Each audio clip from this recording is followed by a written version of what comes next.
حضرت مولانا شبیر احمد عثمانی صاحب کے بیانات سننے کے لیے ابھی مولانا صاحب کے یوٹیوب چینل مفتی شبیر احمد آفیشل کو سبسکرائب کریں۔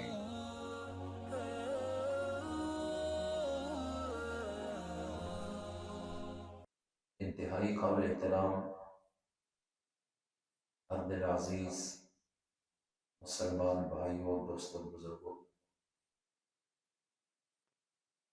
سن 1447 ہجری کا رمضان المبارک گزر رہا ہے اور آج اس کا دوسرا جمعہ ہے۔ اللہ تعالیٰ نے رمضان المبارک کی عظیم عبادت روزے کو قرار دیا ہے،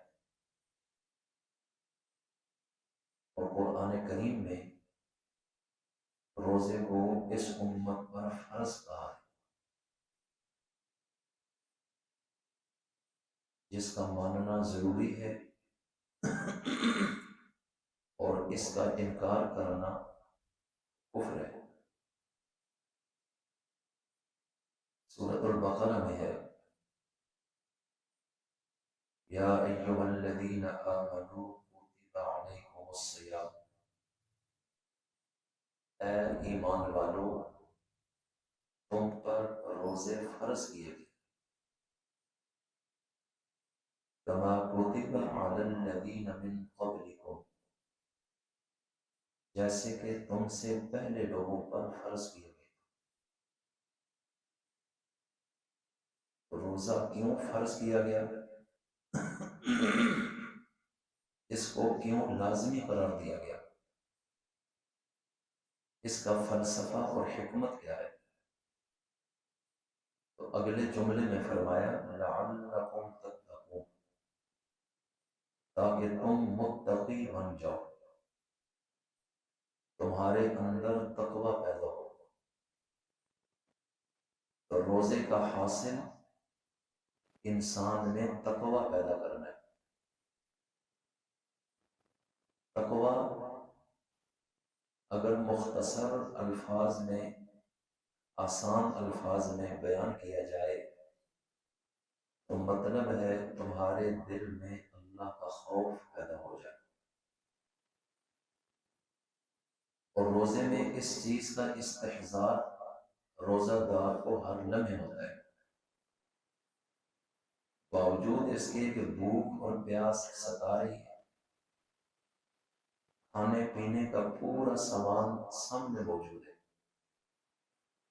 ظاہراً کوئی انسان دیکھ بھی نہیں رہا، لیکن پھر بھی یہ روزہ نہیں توڑتا اور کھاتا پیتا نہیں کہ مجھے اللہ دیکھ رہا ہے، مجھ سے پوچھے گا، میں نے کل قیامت میں اس کو جواب دینا ہے۔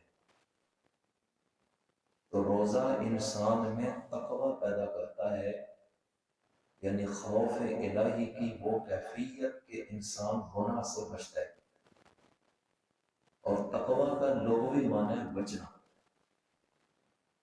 گویا کہ ہر اس بات اور اس کام سے بچنے کی پریکٹس کروائی جاتی ہے جس سے اللہ نے روکا ہے۔ اور روزے میں سب سے بڑا فائدہ یہ ہوتا ہے،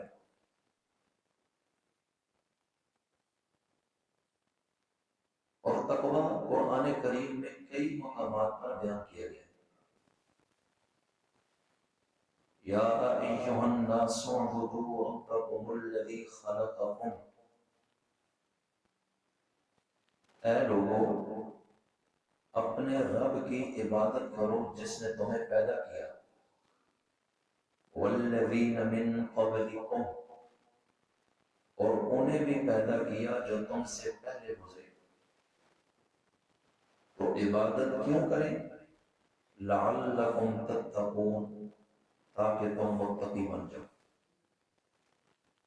تو ساری عبادت کا حاصل بھی یہ ہے کہ انسان میں تقوی پیدا ہو۔ پارہ نمبر 4 رکوع نمبر 2 میں فرمایا، یا ایھا الذین آمنوا اتقوا اللہ حق تقاتہ، اے ایمان والو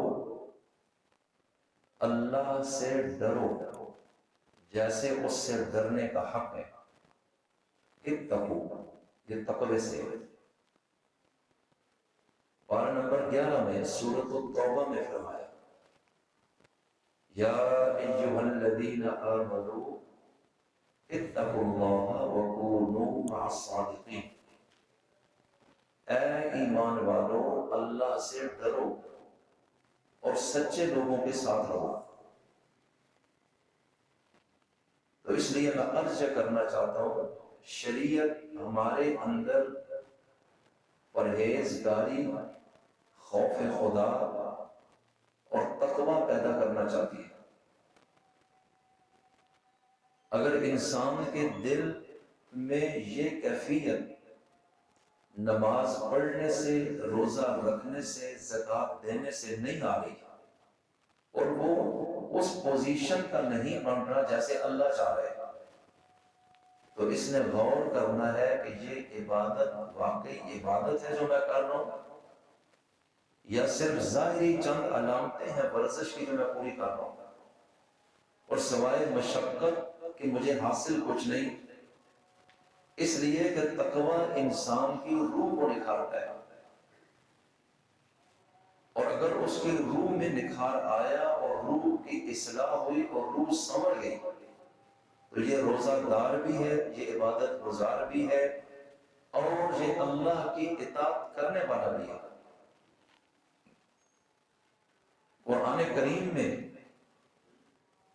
اللہ تعالیٰ نے فرمایا ذالک الکتاب، یہ وہ عظیم کتاب ہے لا ریب فیہ، جس میں شک کی گنجائش نہیں، یہ اول تا آخر سراپا صدق ہے، یہ سچائی سے بھری ہوئی کتاب ہے۔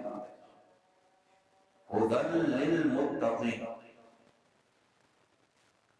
اور یہ کتاب تقوی والے لوگوں کے لیے رہنما ہے۔